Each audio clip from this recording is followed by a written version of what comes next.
We're live. Welcome back, everyone, to the this week's episode of the Electrek Podcast, which is actually sponsored this week by Wonder Capital, the easiest way to invest in large-scale solar energy project across the U.S. With Wonder, you can help finance renewable energy project while earning up to 7.5% return annually. To learn more, visit wondercapital.com/Electrek. How you doing, Seth, today? I'm well. Thanks. Great. Big week this week. Huge week. Really big week. Yeah, at least for me. I think I broke my records of an article this week. Like I'm over 40 already, which is... Yeah, and I think the site has hit a record again as well. Yeah, EVs and renewable energy is as popular as ever, and that's keeping us busy. I even did a couple articles this week. Yeah, you did a few this week. And so if we've seemed tired this week, you know why. Trying to keep the level of energy a little bit up, but we'll do our best. So first thing that was very important in the news this week, at least when it comes to Tesla, was a big Autopilot update. So if you've been following us in the past few weeks, almost a month ago, we reported on an exclusive report of Tesla pushing a new update in the beta fleet. So the beta fleet's been mostly unused for close to a year, I think, until that point.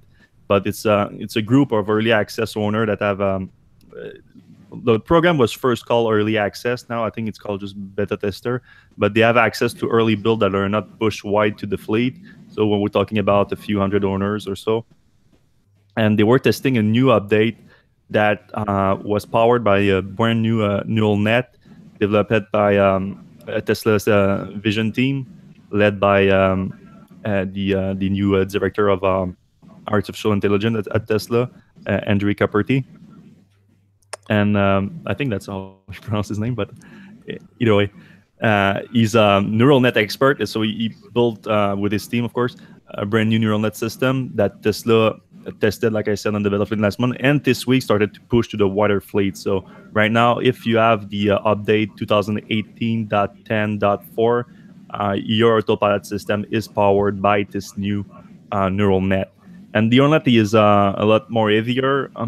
I have a source that said it was 100 megs, bigger than so about 10%, something like that, bigger than the original one. A new one for the main cameras, and now they are using the repeater cameras on the side too, the one that are in the fenders. They sort of look back a little bit. Yeah, that's kind of a big deal. Yeah, they're using a lot more cameras, and the cameras are using a new neural net to just try to figure out what are they looking at, which is kind of a big deal if you're trying to power the car, to drive a car. And in terms of actual performance, unanimously people are saying that there's a big difference. Yeah, almost universally everybody I've seen so far. And what's frustrating is I haven't got it yet. I've got Autopilot 2, and I'm just like kind of hitting refresh on that. I might drive by the Tesla service center, get on their Wi-Fi, and try to hit the refresh, because that's how bad I want it. It helps if you're on the Wi-Fi at home to get it. If not, some people have reported that if you go connect to the Wi-Fi to your local service center, sometimes it will automatically push the update. Though it's not like 100% confirmed, it's like, but there's enough anecdotal evidence that looks like it could be the case.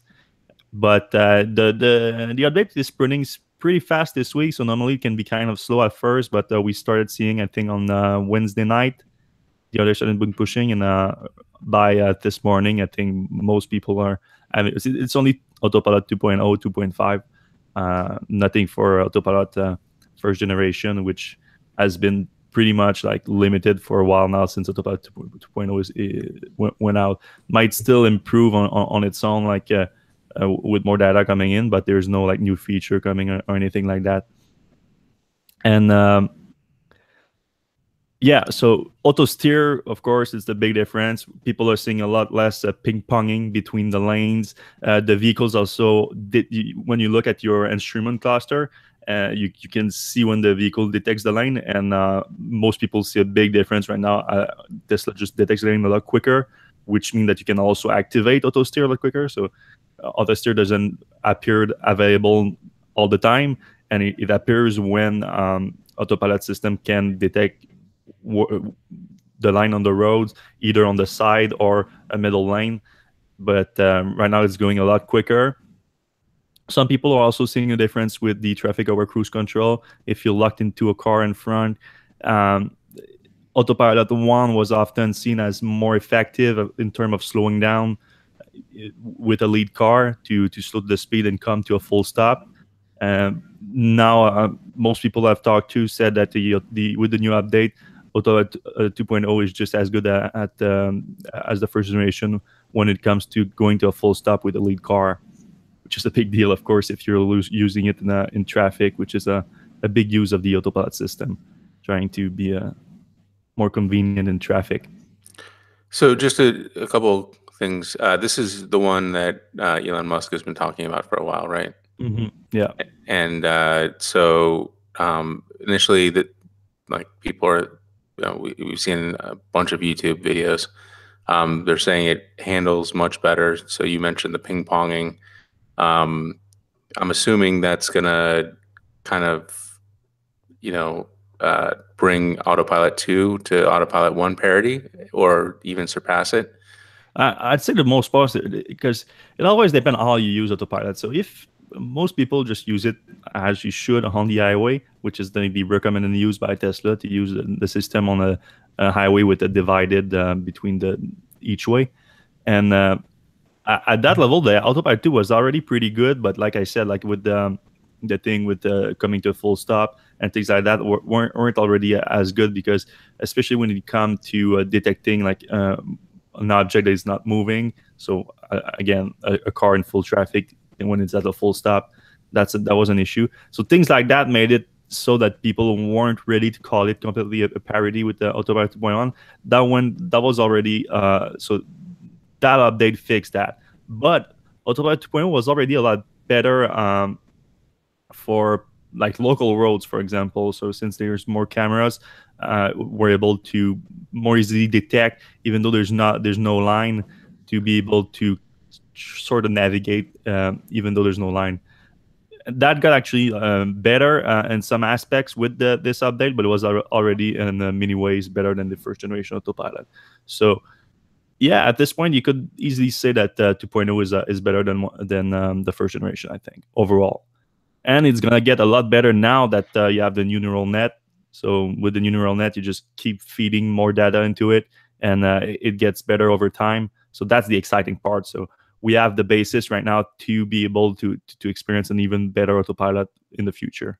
Yeah, and it was nice to see Tesla's head of AI and Autopilot retweet our article. Thanks for that. Yeah, they are looking at the feedback very closely right now. So if you have anything, you can send them. And if you comment on the threads, on the forums, or on the Electrek article and stuff like that, they look into it and see the reaction and how they can improve. And you can, if you go to the link in the description, you can see the article that we posted this morning with a few video demonstration, and there's more coming right now. And we gave a few good example of what the current update is capable of. And it looks good. Looks very good.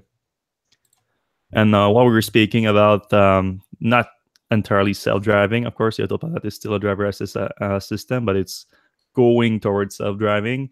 And GM had a big announcement this week, because they've been saying for a while now that they're ready to mass produce. And mass produce, that's the word. Fully self-driving vehicle, even completely driverless, without a steering wheel, without any pedal or anything. And they are using that basing the Chevy Bolt EV, which is fun for us because big fan of electrification here. So they are combining their self-driving effort with electrification. As they should. Week, yeah, as they should, certainly. And this week they announced $100 million investment to upgrade the factory where they produce the Bolt, the Orion plant in Michigan. So they produce the thing on the same line, but they have a few different things that they have to add for a redundant system in terms of safety, in case something goes wrong. And they're gonna upgrade the plant to be able to go to full production with that. And they also updating a second plant where they're gonna build the sensor roof rack that goes on the roof of the Bolt TV. That they're calling it the Cruise. AV for autonomous vehicle, and Cruise, of course, is the automation company that they bought a few years back to sort of kickstart their autonomous driving effort. That is a ugly looking thing that they're putting on top of cars. I hope that they have plans to smooth that out a little bit. I mean, at least for just aerodynamics sake. Yeah, that's the thing though. Like if you go with the Tesla way with the autopilot, Tesla is looking to sell cars to people, so they still have to look good.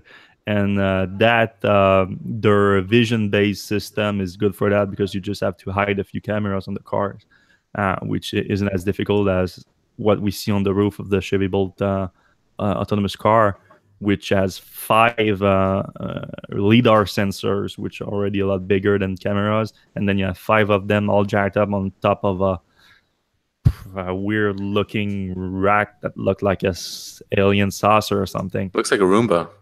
But they don't have to sell those cars though. Yeah, it does look like a Roomba, but they don't have to sell those cars. The aim of their effort when it comes to self-driving is to build autonomous ride-sharing platform, like a self-driving Uber, if you will. Right. So if you have that, you don't have to sell the cars. You don't even have to sell it like a Uber driver who has his own car. Like there's no driver or anything. So right, you just send it out.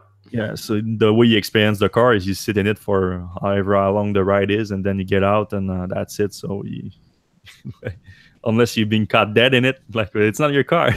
Right. So no one cares. And it's interesting. I wonder if that's going to be an advantage for Tesla. Apple, Google, Cruise, a few other folks are doing the LiDAR. LiDAR is big and ugly. I guess future versions of LiDAR will be integrated into the body of the car, but as it stands now, Google did it a little bit better. Like they have, since they work with I can't believe what I was going to say. Since they work with Chrysler, so they were able to adapt, implement the sensor more easily. But Chevy is Chevy, so it's their own car. If they want to, they can integrate them more easily. But they're really not doing it. Like they're really putting that on top of the Bolt. But like I said, there's other things that are in the autonomous Bolt that are not in the one that you can buy for $40,000. It's like I said, there's a lot of redundant safety systems in case there's a problem. But what is like we can complain about how they call looks and everything, but at the end of the day, you want an autonomous driving system that works and it's safer than the average human driver, right? And several times safer. Theoretically, these are for cities, so this driving is going to be a lot slower. So you don't need the aerodynamics. It's not as much a high priority as like long haul, highway type speeds. Well, yeah. They're probably gonna do some highway, but yeah, they're gonna deploy fleet at a specific city first, and move to other cities, like they do now with their current ride. It's not a ride sharing system, but a car sharing system. The Maven or something. Maven, yeah. So gonna be similar deployment, and they say it's coming as soon as next year. So that's what we want to know. Are they there yet? Are they really safer than human, and can they be deployed in a full commercialized system? That's the big question right now, and GM says yes, and it says it's coming as soon as next year. So to put that into perspective, I had to upgrade my Bolt with a USB stick last month, so I'm not sure how realistic. Yeah, but like we discussed when you posted that story, it's not as much as a technical issue for them. It's more about like the dealership problem, maybe.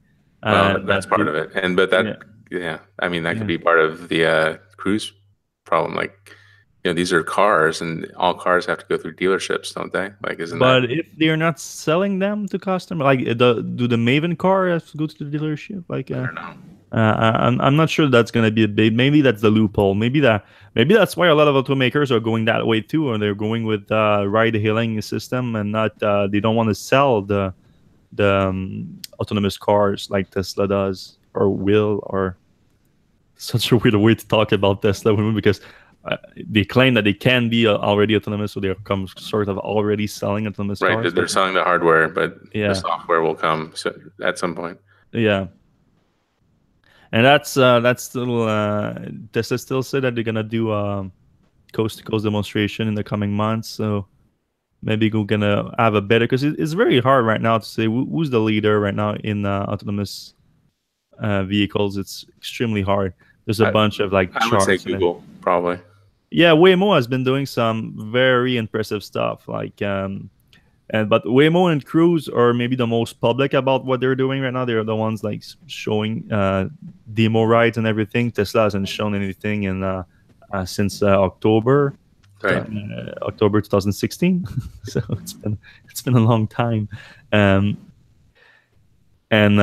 So maybe until Tesla shows what they come out with since then. But Tesla's focus has always been right now on what they can push to customer already. So that's been through the Autopilot program and a full self-driving system. So it's really hard to tell. But I think it's looking good right now. Moving on, we can talk maybe about the Tesla Semi, which also had a big week this week. Yeah, it delivered some beer to Anheuser-Busch in St. Louis. Yeah, I'm pretty sure that there's a Tesla Semi truck right now going around Midwest, and it has beers in its trailer. I think that's a real possibility. Maybe not, but either way, it went to Budweiser, to their brewery in St. Louis. Maybe it's doing a tour of all the people who put in pre-orders. That's a real possibility. So it should go to Canada soon, since Canada ordered a few, so maybe Sure. I'm gonna get to see it. But so as we reported last week, Tesla Semi, the Bolt prototypes made their first cargo trip from Gigafactory 1 to Fremont.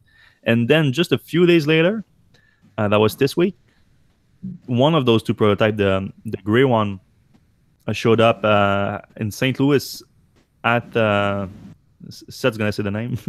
Anheuser-Busch. Anheuser-Busch, which is the brewer of Budweiser, who ordered also 40 Tesla semi-electric truck last year after the unveiling. So the truck showed up there, and people were able to take a look around. And you can check on Electrek in the description below. We got a few pictures thanks to an Electrek reader called Brendan Knobloch, I think. Sorry if I mispronounced that. Knobloch. His brother Tony sent us a bunch of great picture of a close-up Tesla Semi prototype, and we even got to see the electric motors. Yeah, that was super cool. Yeah, very close-up shot, and because all the 4 electric motors are sit on the rear axles, and we see 3 of them just well lined up, one after the other. It's really cool, and they are apparently the same as the one in the new motors that Tesla designed for the Model 3 with permanent magnet. So do you think those are direct drives, or is there some sort of chain, some ratio reduction thing, or are those things just spinning the wheels direct? A good question. I want to so you don't really need one for traction. Like in the truck is mainly traction in terms of high speed. If you want to gear it, or you don't need to achieve a high speed in a truck at all, since they're actually locked at what's the limit in the US for? I know there's a limit, I think in Canada it's 105 kilometers an hour, something like that, and you cannot go faster than that. I'm not sure what it is in the US. It's probably something similar. Yeah, so it's not about speed; it's all about traction and power. So I don't think they would need to have a more complicated transmission system. Yeah, and it's weird that that was just exposed. Like, is that just how it is? Like, you can just see the motors from looking in, or? Well, if you look at the different pictures, I think there was a piece missing to it, or when it doesn't have a trailer, and when Tesla showed the car, like the truck, there was another piece on top of the rear axle. I think I've never seen it like that actually. So we'll take a look at the article. It's pretty interesting to see underneath that stuff. But the real interesting part is that the truck showed up in 4 days, like 200 miles from Fremont. So we assume that it drove there. Of course, it could have been carried, but I'm not sure. Yeah, I think they're driving, because we saw a couple pictures via Instagram of the thing at a supercharger, which kind of implies that there's some sort of adapter so that So that's the other interesting stuff. So I haven't managed to get pictures yet, but a few people that sent me pictures of the truck at the supercharger, and they said that they couldn't take pictures of that adapter you're talking about because like they were the people were there and they won't take the pictures of the people and they just took picture of the truck. But it's still, I think it's still pretty good information. That there was a multiple cables going into the truck or the powertrain on the side of the truck, and so I would assume that they would be able to plug multiple supercharger through that adapter going into the powertrain of the truck, if that makes sense.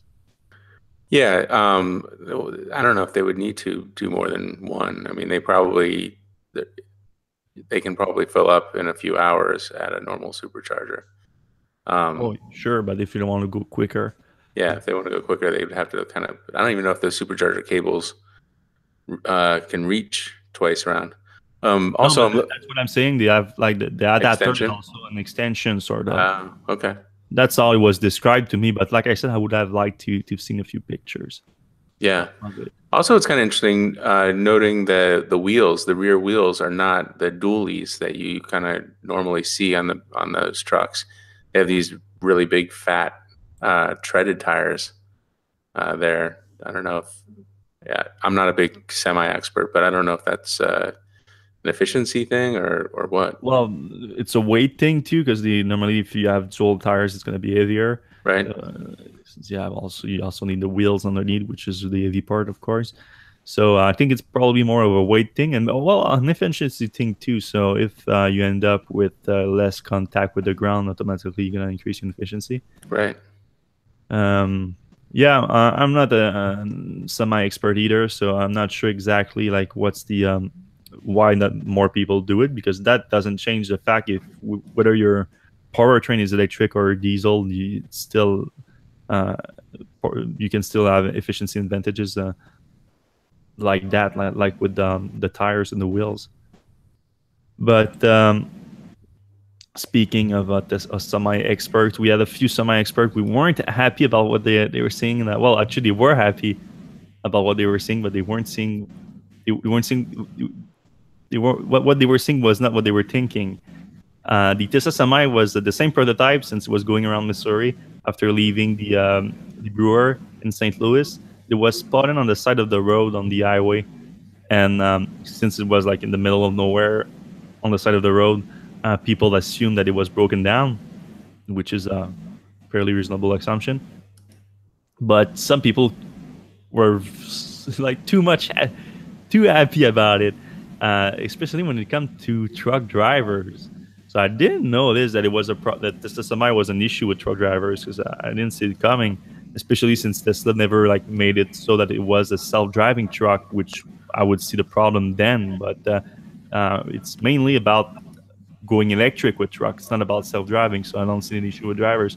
But after those sighting of the trucks on the side of the road, we took a look at some of the truck driving forums and social media groups, and people were just all laughing about the prototype, just a prototype broken down on the side of the road, and it went as far as sending insults to Tesla and Elon Musk directly about the truck, and they went kind of deep into it.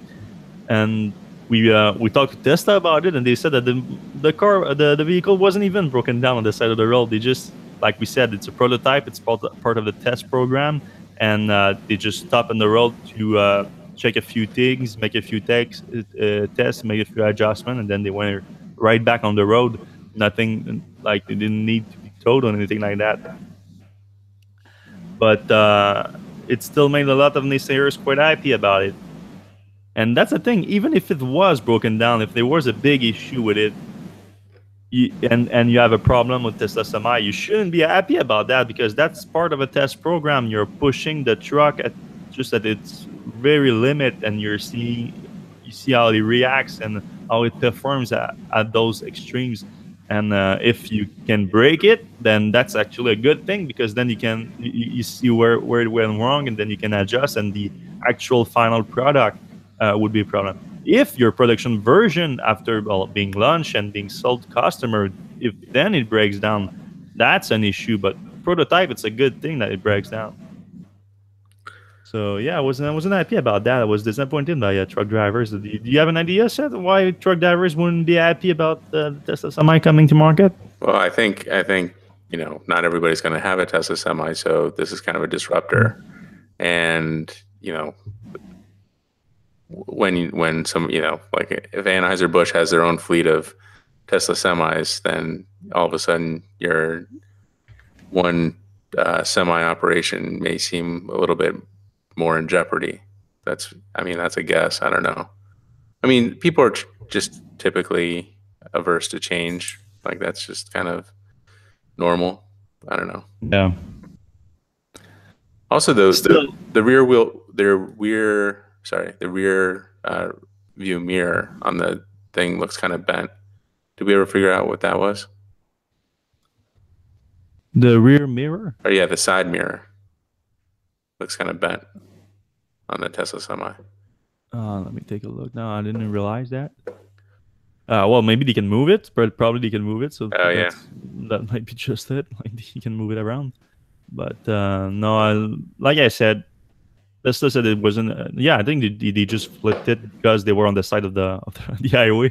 So if another truck would have swing by, it would have just could have run into it. So I don't think. I think it's on purpose. But yeah, so let's. Even though we have our own doubts about the Tesla Semi, let's at least embrace the idea of someone trying to go electric with freight transport, because it will have a tremendous impact on zero emission, on pollution period, but also if Tesla is right with their cost structure, it's going to have also a great impact on cost, which is just great for everyone involved.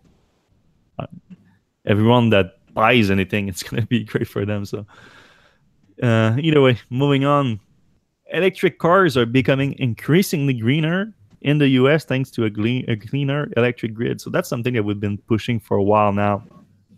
This idea that that's the big talking point that EV naysayers are using, that since you're powering your car with coal, sometimes depending where you are in the US, which is becoming rarer and rarer. Yeah, it's going down. Your car is actually just as polluting as a gas-powered car, which is completely false to start with, because coal power plants are just much more efficient than an internal combustion engine inside the car. But the grid has also been becoming a lot greener in the US, which is making electric cars powered by that grid just increasingly cleaner too. And the Union of Concerned Scientists have been doing a long-going studies on that, and every year they publish an update of state by state, the average, the level of pollution that's coming from the grid, and then they match that with the efficiency of an electric car, and then they compare it what the average electric car in that state gets in terms of mileage per gallon in comparison to a gas-powered car. And in 2016, so now their latest data for the grid is from 2016, and it gets 80 miles per gallon. So an average electric car in the US gets the equivalent of a gasoline car at 80 miles per gallon, which of course doesn't exist. Right. So, I mean, there's some places like where you theoretically would be doing better with a Prius. Like it looks like Illinois, Southern Illinois, and Western Missouri or Eastern Missouri are 53 miles per gallon, which is the same as a Prius. Upper Michigan and Wisconsin are 51 miles per gallon. I'm just looking around briefly. The worst place, I guess, is Oahu on Hawaii, part of Hawaii, which is 31 to 40 miles per gallon. I think you're not using the right one right now. Oh, is that the orange one at the bottom? The 2016 one is the one on the far right. Okay. Hawaii 35 miles per gallon right now. Oh yeah, 35. Yeah. That's pretty much the same. Yeah. Anyway, so the point is that there are places theoretically that are very close to like a Prius, but that's not even including. So this data doesn't even include like how does the gas get to the gas station? It goes on a big truck that's spewing out spewing out carbon and diesel pollutants. Like it takes a lot to refine the oil to get it to the U.S., all this stuff. So even in the worst case scenario, you're still doing better with electric. Yeah. So as soon as somebody brings that thing up, just like whip out this page here from the Union of Concerned Scientists, and like there is no situation where putting gas in your car is better than electric. Yeah.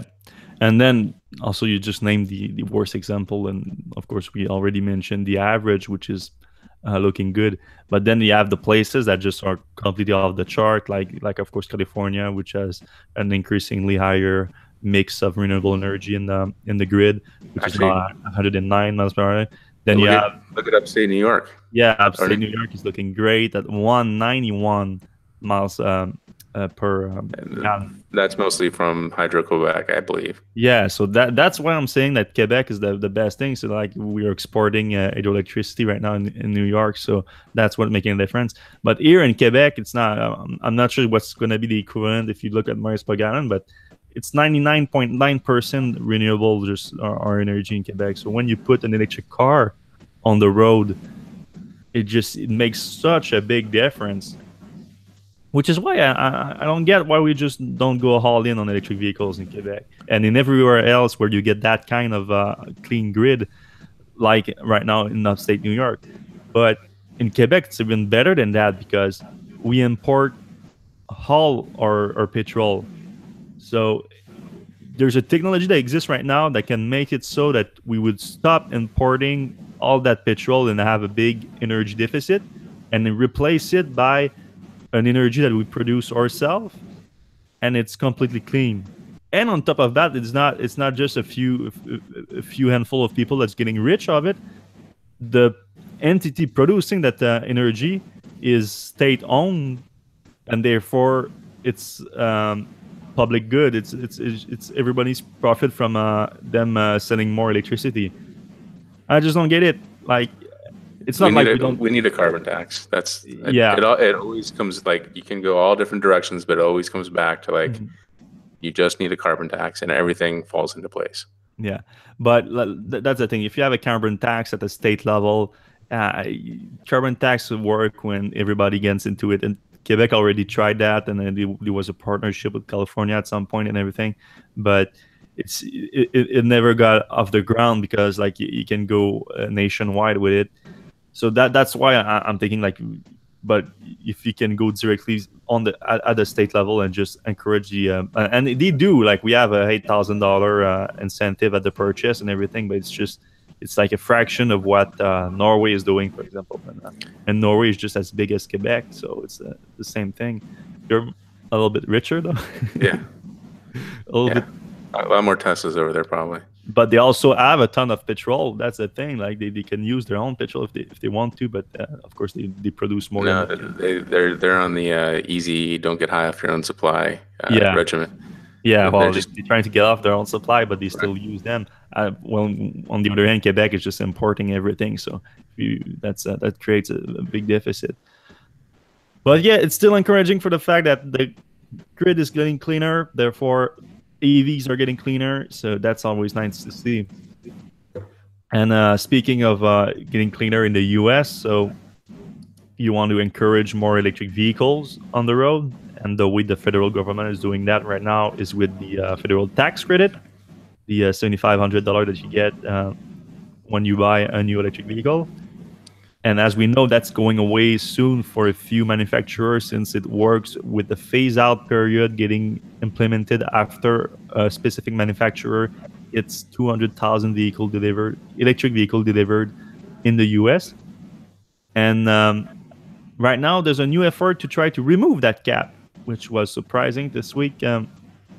There's a US senator behind the effort, and now it's being backed by electric utilities all around the US, which of course, like we just discussed, have an interest into selling more electricity. I mean, they should have been getting into this for a long time. I mean, we're already seeing some, like, the $10,000 deal off of a BMW i3, and before Nissan Lease when they're helping get rid of them.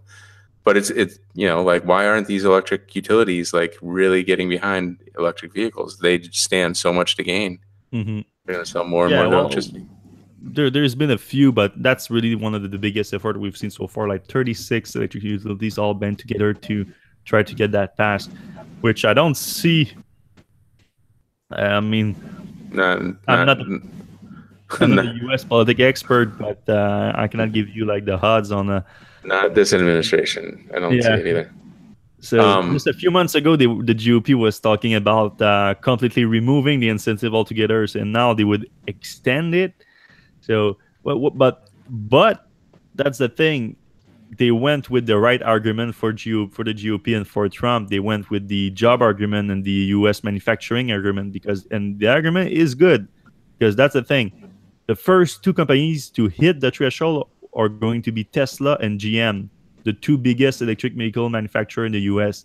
And as soon as they hit the threshold, other companies have a competitive advantage in the EV market over them and they get that by being the late to market. So Tesla and GM will get a disadvantage because they were first mover and they invested more into EVs than companies, foreign automakers who took a lot of times to bring EVs to the US market. Then they get an advantage because they were slower. So that's what doesn't make sense. So if you want to keep encouraging the US manufacturers, in this case Tesla and GM, it would make sense to remove that threshold. And we know, from Hong Kong and Denmark that when you remove the incentive, sales are hit hard. Yeah. So it is. I mean, I don't think Tesla's going to have any problems selling Model 3s, but it's still a big deal. Well, I think sales will skyrocket for a while, though, because that's the other thing. The way the phase-out period is set up is so weird that we've discussed this a few times in the past. So sorry if we become redundant, but the phase-out period, as soon as you hit 200,000, you're okay for the quarter during which you hit the 200,000 mark, and the next quarter after that. So if, for example, Tesla hits it in Q2 this year, so first day of April, for example, then they have the full second quarter, then the full third quarter to still get that $7,500. So you can imagine that that's 6 months we're talking about. Sales will just go crazy for 6 months because everyone that's thinking about updating their car, going to a new Tesla, or just looking for electric vehicles in general, then that's a big difference for them because they're going to see that car increasing in value by $7,500 as soon as because that's going to happen. Well, it drops down to $3,750 and then it drops down again. Yeah. So but still, it drops in phases. Yeah. So, but for that full 7,500, it makes a big difference. Mm-hmm. So people will probably rush to buy them as soon as it hits. But because we don't know when it hits right now. Tesla doesn't have any extra Model 3s to sell, though. Like, there's just not any more. Yeah, but the Model S and X, I think, will sell too. Like, it's because it applies for all the electric vehicles of a specific manufacturer. Right. So maybe for GM, maybe I think if the Volt is still in the lots at that point, people will buy the Volt. Yeah, the Volts are actually a pretty good deal. I think they're under 30,000 now, and you still get the 7,500. Yeah. So the Bolt has been crushing the sales of the Volt since it came out. Like the Volt sales have been going down and down and down. But they're gonna, as soon as they hit the threshold, they're gonna sell every Bolt they can, and it's gonna not be enough, I'm pretty sure, unless what we talked last week about GM increasing the production of the Bolt without specifying the actual production rate, unless that's like very much higher than we thought, then people will just start buying the Volt instead. Pretty sure, just because the value. We've seen it happen every time any kind of subsidy was removed from the market. Every time in Denmark, in Hong Kong, in the Netherlands for a while when it drops, it didn't remove it entirely, but it just dropped, which is the same thing that's happening actually right now. So it's gonna drop in half for a while at least. So that's a fairly good bet. but right now maybe there's a very small chance that they will actually remove the cap. Yeah, and so you think, and I probably agree with you here, but you think Chevy or GM will hit it before Nissan? It sounds like it. Yeah, it's well, yeah, unless so that's the problem. Well, we don't know the production rate exactly. Nissan just started production of the new Leaf in Tennessee last month or a few weeks before that. So Mm-hmm. if the car ends up selling really well and production there's no production constraint, then maybe they could just go crazy and beat both. Well, maybe not Tesla, but at least GM to the threshold. Yeah, But and right now, we don't want to promote that. We don't want to promote that idea because it's a good thing for everyone if they leave that cap. Well, right, not but they every they for wouldn't electric need vehicles in general. Not right. everyone. It's not a good thing for Audi. It's not a good thing for because Audi and Mercedes are the one that benefits the most from the cap right now because they are the closest competitor for Tesla in terms of Right. luxury electric vehicles, and they've never been to market. Well, they've been with they sell a few things in California and whatever, but it's just like a fraction. So they're far away from their 200,000 mark threshold. So they're the one that benefit the most from it. Other than that, like the cap would just benefit everyone in general for the adoption on EV. So And BMW's not even close with their i3s and their neither, yeah. Speaking of Model 3, we had a few Model 3 news this week too. A weird one to start with. CNBC reported on. They've been doing that a few times now. They've been reporting. Oh, that's not even the right article. Okay, either way, I know it by heart.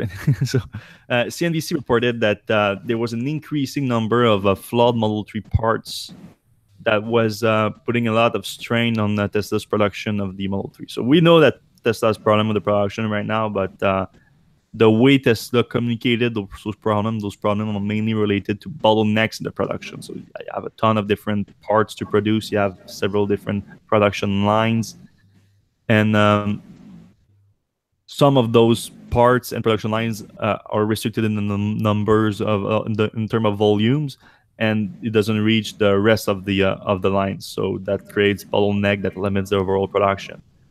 But CNBC in a report that came out this week, and the report was based on unnamed previous and current Tesla employees. That's what they said. They instead said that the problems were with Tesla producing the cars with flawed parts and having to ship those parts to service center and remanufacturing facilities to fix the car before they go to the customers. Which at first doesn't sound implausible, but Tesla came down on the report quite strong, saying that it was just completely flawed, and they had a few good points because in the report, the reporter in question seems to have completely confused Tesla's remanufacturing work with reworking cars. So remanufacturing normally just means when there's a problem with a part, like a part comes back from you have an issue with your car, you bring the car back to service, they just replace the part, send the parts back to Tesla Fremont or whatever they do remanufacturing, like in Latrop, I think a few miles from Fremont, and then instead of just recycling the part, they repair it and use it back in other cars, which is standard practice in the industry, and nothing to do with a car coming out of the line and having a problem and then having to change something. So that was completely confused by the report, and the report seems to only base that on not on necessarily on the employees saying anything, but on Tesla adding job listing for remanufacturing. So they made it sound, and they were very vague in the report. They made it sound like Tesla was hiring a bunch of people to do remanufacturing due to the issues that they just stated were happening because of what the employees were saying. But Tesla responded to that. That wasn't true, and they have like a team of 40 people in remanufacturing, which is plenty for them. So Right, and I think CNBC said it was like 170 or something crazy. yeah. Very weird. CNBC feels like they're sometimes really just out to get Tesla. It's just a very strange And media. that reporter in particular. So I look into the history of reporting on Tesla, and all our articles about Tesla are negative. Like just every single one of them are negative. And of course, the problem with CNBC with that is because they are stock market focused. So of course, there's some So like they move the market when there's a yeah. negative report. When they post something, it's directly like related to the stock market. That's why on my article on it, I linked it to the stock market directly because that's what CNBC do. So I want people make sure that like when Yeah. something comes out about CNBC, it's directly linked to the stock market. And if you look at the story of you can look at the trades when they attack because I'm always concerned about when because when I post an article like we not that we move the market at all or if we do it's benign but like I'm done with an article and I post it right away. Just what we do because we're quite limited in staff. We have a copy editor and everything, but it's still quite limited. Like there's not a lot of editorial oversight at Electrek. So we write something, we kick it around between everyone in the room and just post it. But that's not how it works at CNBC, and they have a bunch of editor and a bunch of people in charge, and they decide when they post and everything like that. So that has a big connotation on the market. Like you can work with that. And just before they posted the article, when was it? Wednesday or something like that? Well, anyway, when they posted it, it was during market hours. So the market was open. There was a big trade of 200,000 share right before they posted, and sure enough, the stock dropped like 3% in minutes after they posted that article.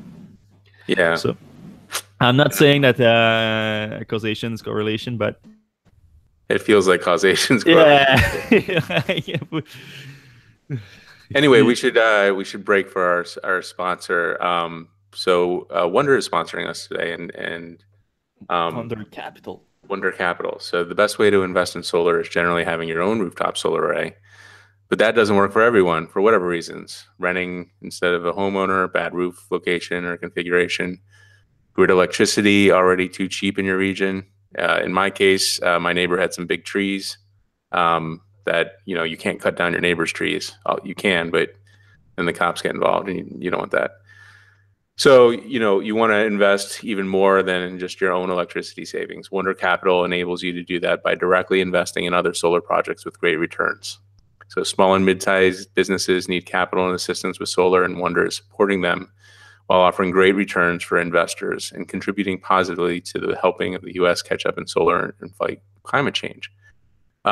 So through Wonder, individuals have already financed more than 175 large-scale solar projects. These solar projects create enough electricity to power the equivalent of 5,000 homes, which offset almost 75 million pounds of carbon dioxide emissions every year. Carbon dioxide is very heavy, it seems like. In 2017, Wonder financed over 37 megawatts of solar through more than 115 large-scale projects, which in the first year alone will help offset, for example, 36 million pounds of coal burned or 3.7 millions of gasoline consumed. For greenhouse gas emissions, that amounts to 23.2 million pounds of waste, or in the first year alone, 39,000 acres of U.S. forests in 1 year, or 7,128 cars driven. So we'd love you to visit wondercapital.com/Electrek. I think Wonder is a great sponsor for us. We're obviously big into solar, big into green energy. Even if you're somebody like me who has solar panels on your roof and you want to get more into solar, it's a great way to make a little bit of money. If the markets work out the way they hope, you can earn up to 7.5%, which is a great return. Who knows what the larger market will do in the coming year. It might be a good investment. Anyway, back to Tesla Model 3. Well, we try to get sponsors that works with our content, and we think Wonder is a good match here. So yeah, that's absolutely. Why we won't go with anyone either. But if it works with our content, I think it's good both for us. I'm gonna lie, we get paid for this, but it works also a lot for our listener, I think. But so we're not taking sponsorship from the Koch brothers or Shell or any of those fun guys. No, they find plenty of people to take their money anyway. Yeah, yeah. Yeah, what's going back to Model 3, another thing that was interesting this week is that a bunch of Model 3 showed up in Europe on the gray market. Yeah, it wasn't just like one or two, it was a few. Like It was a bunch. So the gray market is what we refer to as when a vehicle is not officially available in a certain market, but resellers buy them anyway. Well, they buy them from other market and import them into that specific market where it's not officially available and resell them to the local market. We've seen that with Tesla vehicles before, especially the Model X in China. Model X is crazy popular in China right now and has been since its launch a few years back. But at the beginning of the launch, the production was still limited. So we know the production L of the Model X back in 2015, 2016. So since the supply was limited in China, a bunch of resellers in China ended up buying a ton of cars in the US, bringing them in China and reselling them at a premium.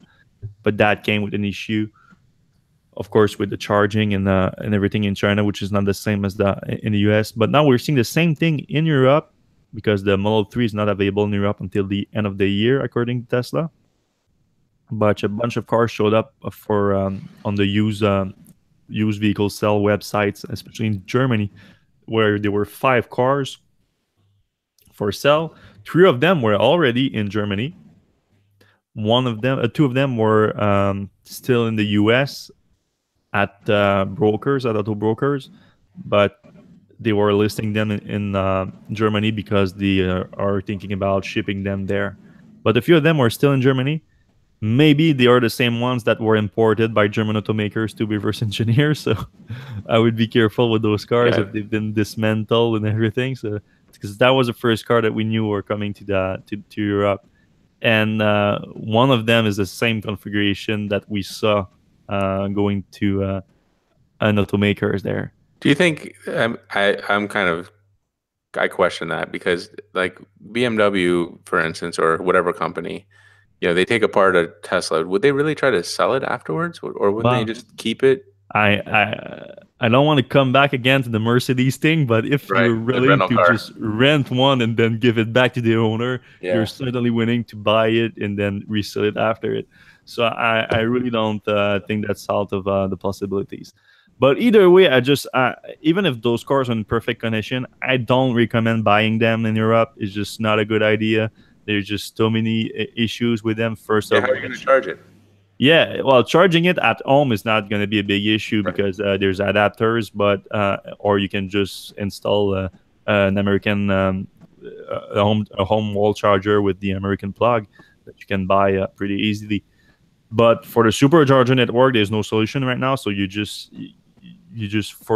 forgetting about a big part of the experience of owning a Tesla, which is having access to Supercharger network. You can forget about that.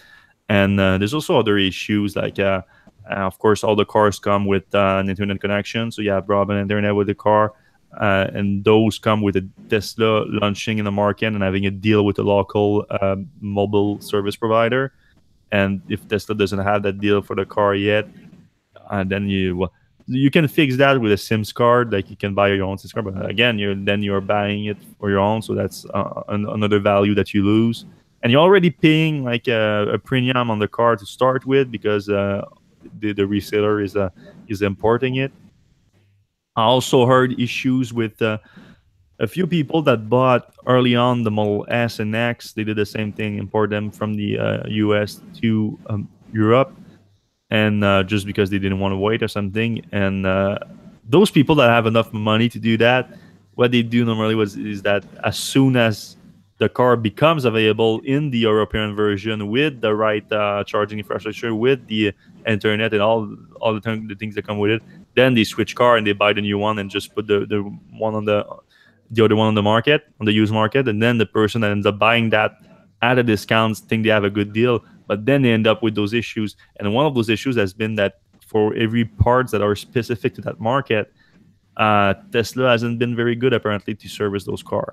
So they've been saying, like, first of all, what is this car doing here? Like, why is it here? We didn't know about it. we don't have the part. Our staff is they've been trained to work on European cars. Like, we don't have any parts for the charging, and the charging is a problem and everything. So it's just a bunch of problems that you just waiting a few months will solve. And it would be the same. Like if you try to get a service on an Opel in the U.S., like the Chevy guy or the GM guy would be like, "What are you doing? Like, we don't have any of this stuff. Like, we don't even know what electric cars do. Like, how are we going to do a European car?" Yeah. So just save yourself a few headaches, and we're gonna head the show on a fun one this week. Do you remember a while back, Seth, when Elon mentioned that he wanted to build a drive-in rock and roll restaurant with roller skate waiters and waitresses?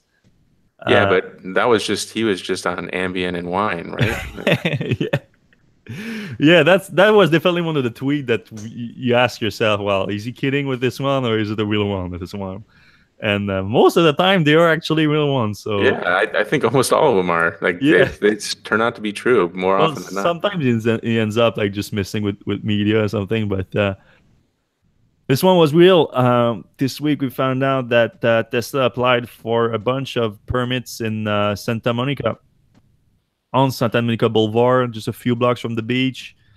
They are going for a small lot that currently has a used car on it, and they want to turn that into, according to the permit application, Tesla restaurant. So we assume that it's the driving he's talking about, but it's a safe assumption because what's a Tesla restaurant otherwise than that? And it's also in LA, like Elon said, and it's also like the spot makes sense for what he was talking about. And it's also a supercharger, so he said that it would be a restaurant and a supercharger, and the application is also for supercharger. Yeah, and so this is like an urban supercharger, right? I mean, it's like in LA urban, but in that area, obviously, housing is very expensive. A lot of apartments, people parking on the street. So this supercharger is going to be used more like a gas station, because if somebody 2 blocks away doesn't have a supercharger on the or a home charger on the street, so they have to charge quickly, like gasoline. So theoretically, one day a week, you go get a bite to eat and you fill up your car, and that's how it works now. Yeah. So yeah, because it's definitely not like a standard supercharger for long distance travels, because it's nowhere near an highway or in LA. No, nothing is near unless you're like really stone throw from it because of the traffic. But in this case, it's nowhere near any highway. Although there might be a boring tunnel entrance there. Yeah, that's a real possibility now. Especially if they can, they have to go through Culver City first, and apparently that's been an issue. But yeah, that what you said makes sense. I think you can definitely build something like that. But like you said, like the urban supercharger right now, so far what they have been is like really for residential areas, and you can leave your car there for a while and come back.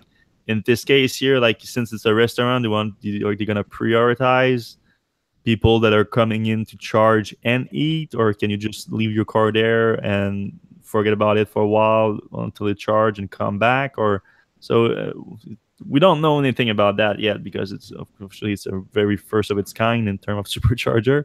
The only thing that maybe resemble it a little bit is the Killman City one between Los Angeles and San Francisco, where Tesla is also a coffee shop in what they're calling Tesla Lounge for owners. Something quite similar with this one, but really more of a restaurant. And it's going to be interesting to see what Tesla's involvement with the restaurant business. Yeah, what are they going to serve there? Is it going to be just like maybe Elon's brother? Yeah, Kim Ball is a restaurator, so yeah, he could certainly be involved in this. And he's on Tesla's board.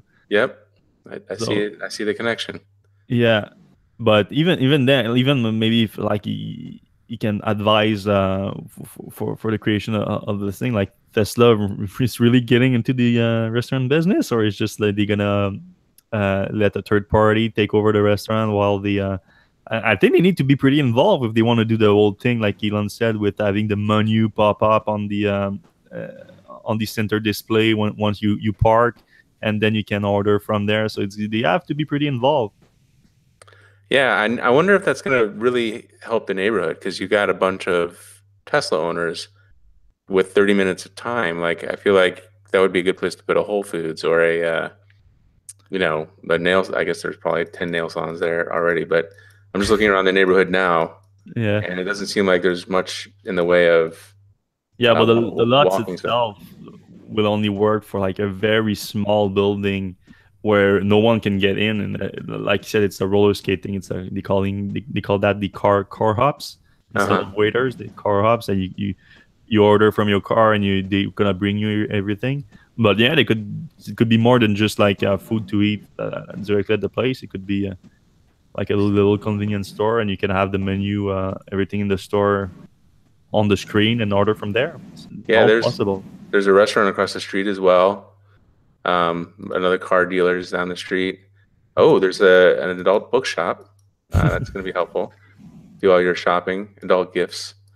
There's a Miller's, I don't know, locks and keys, so you can get your locks taken care of. There's plenty of amenities around, that's for sure. Vacuum sewing place. There's a Chevron station across the way. That's going to be fun. Yeah, that's not going to be really useful for the owners, but no. If you need some gas for your lawnmower or something, though, you should still go electric with your lawnmower too. So. Yeah, what are you doing? Yeah, what are you still doing with the gas for your lawnmower? Anyway, that's pretty much it, guys, for this week's episode. Thanks a lot for all our listeners, and especially our Patreon supporters. If you want to support us on Patreon, you can go to patreon.com/Electrek, and we appreciate your support a lot. Thanks, everyone. Have a good one.